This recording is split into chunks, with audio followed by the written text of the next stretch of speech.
एक डाकू था, जिस डाकू का नाम था गोवर्धन डाकू। क्या नाम था? गोवर्धन डाकू। वो चोरी करता था। एक दिन सैनिक उसके पीछे पीछे भाग रहे थे उसको पकड़ने के लिए। तो वो आगे आगे भाग रहा था और आगे आगे भाग रहा था। देखा एक जगह कथा हो रही है और कथा हो रही थी तो काफी श्रोता पधारे हुए थे। तो उस डाकू ने क्या किया, गोवर्धन डाकू ने क्या किया कि जाकर के उन श्रोताओं के बीच में बैठ जाता है और कथा श्रवण करने लगता है।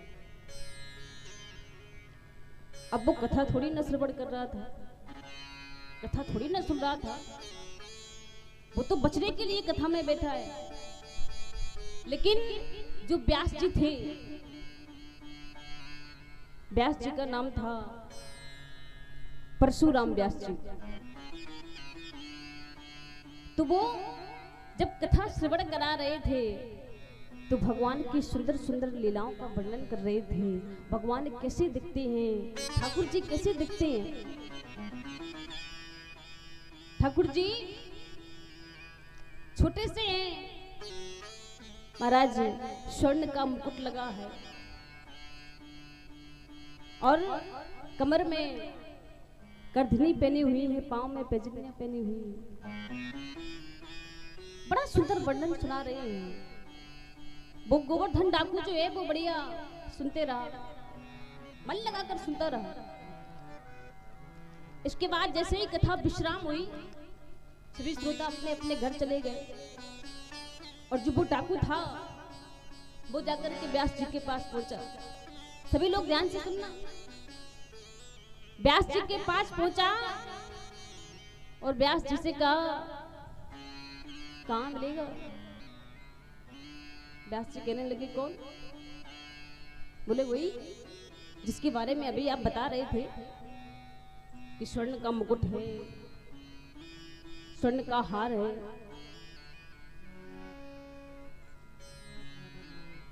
तो व्यास जी कहने लगे, क्यों? बोले आप मुझे जानते नहीं हो, आप मुझे जानते नहीं हो, मैं गोवर्धन डाकू हूं। व्यास जी मुस्कुराने लगे। व्यास जी कहने लगे कि भैया तुम कोई भी डाकू क्यों ना हो, लेकिन उसे नहीं लूट पाओगे। बोले अरे आप बताइए तो सही, बस एक बार पता बता दीजिए उसका। मेरे बड़े बड़े राजाओं को लूटा है, बड़े बड़े राजमहलों में डाका डाला है, उसे नहीं लूट पाऊंगा, बस आप नाम बताइए। महाराज व्यास जी कहते हैं कि भैया वो वृंदावन में रहता है, वृंदावन के वन में गैया चराता है, ग्वाल वालों के साथ रहता है। बस महाराज वहीं से पैदल जा रहा है और जाकर के वृंदावन में पहुंचा। ध्यान देना, उसका भाव तो अच्छा नहीं था, भगवान को लूटने का था, भगवान को लूटने का। लेकिन जरा विचार करो कि लूटने का भाव भी किसको था? उस परमात्मा को, कोई आम इंसान को नहीं, उस परमात्मा को। जाकर के वृंदावन में पहुंचा तो जो ग्वाल वाले वो गैया चरा रहे थे, उनसे पूछा, भैया कहां मिलेगा? बोले कौन चाहिए?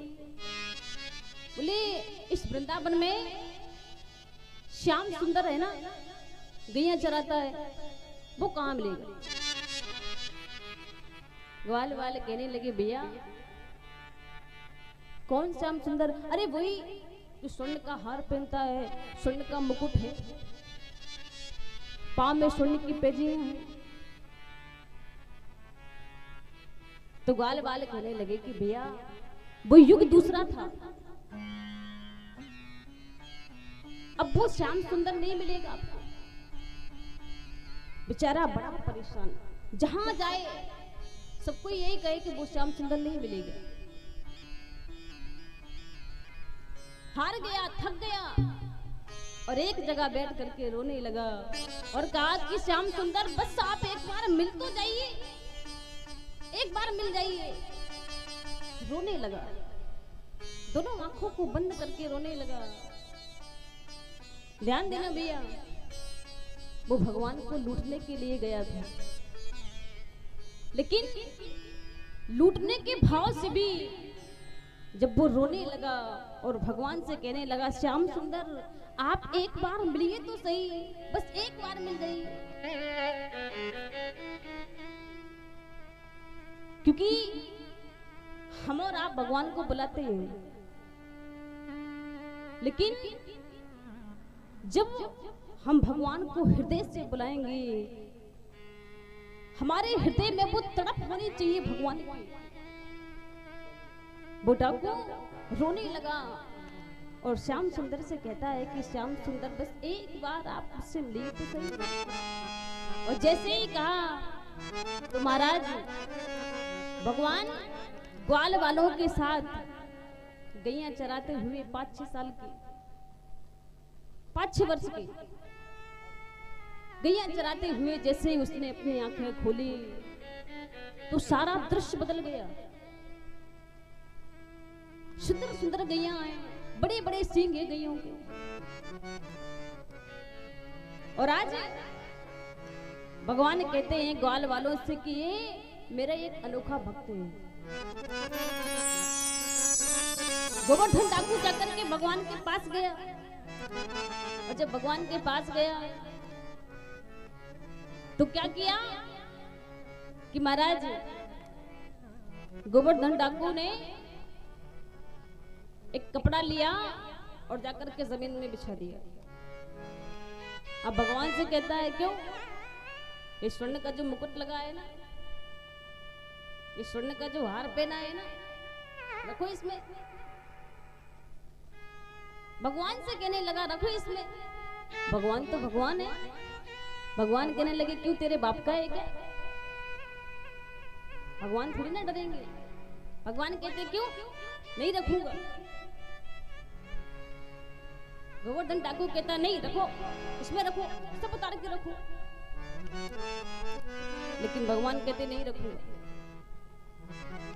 तो गोवर्धन डाकू को एक बात याद आई कि व्यास जी ने कहा था वो बड़ा सिद्धि है, वो डरेगा भी नहीं, वो संसार में किसी से नहीं डरता। लेकिन हाँ, यदि तुम उसके लिए माखन मिश्री का प्रसाद लेकर के जाओगे ना,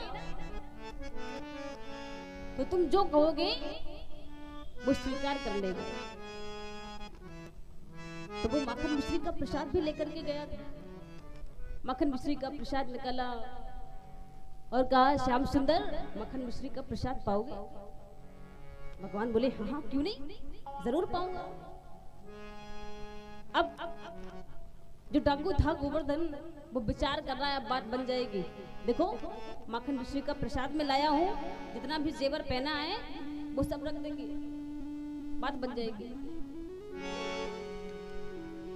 अब फिर से कहने लगा, बोले अब रखो उतार के, माखन मिश्री का प्रसाद लाया हूँ, सारा तो खाली है, रखो उतार के। लेकिन भगवान कहता है नहीं। आज भगवान ने वही माखन मिश्री का प्रसाद उस गोवर्धन से कहा कि भैया इसे थोड़ा तू भी पा, मैंने तो पा लिया, तू भी थोड़ा पा। तो वो कहने लगा कि श्याम सुंदर आप मुझे जानते नहीं हो, मैं गोवर्धन हूं। तो भगवान कहते हैं कि तू गोवर्धन है पर मैं गोवर्धन धारी हूं, इसलिए प्रसाद पा। आज जैसे ही उसने प्रसाद पाया महाराज, उसकी आंखों से आंसू बहने लगे। और जब उसकी आंखों से आंसू बहने लगे तो भगवान ने अपना स्वर्ण का मुकुट, जो भी भगवान ने स्वर्ण का पहना हुआ था, वो सब कुछ उस खोपड़ी में रख दिया, भगवान कहते अब तू लेके जा सकता है। लेकिन आज वो गोवर्धन डाकू कहता है कि प्रभु, जिसके जीवन में आप आ जाओ फिर उसे किस चीज की जरूरत रहेगी, किस चीज की आवश्यकता पड़ेगी। इस प्रसंग से हमें ये सीख मिलती है कि भैया आप भगवान को भाव से भजो या कुभाव से, पर यदि आप भगवान को सच्चे हृदय से भजोगे तो वो परमात्मा आपको जरूर मिलेगा।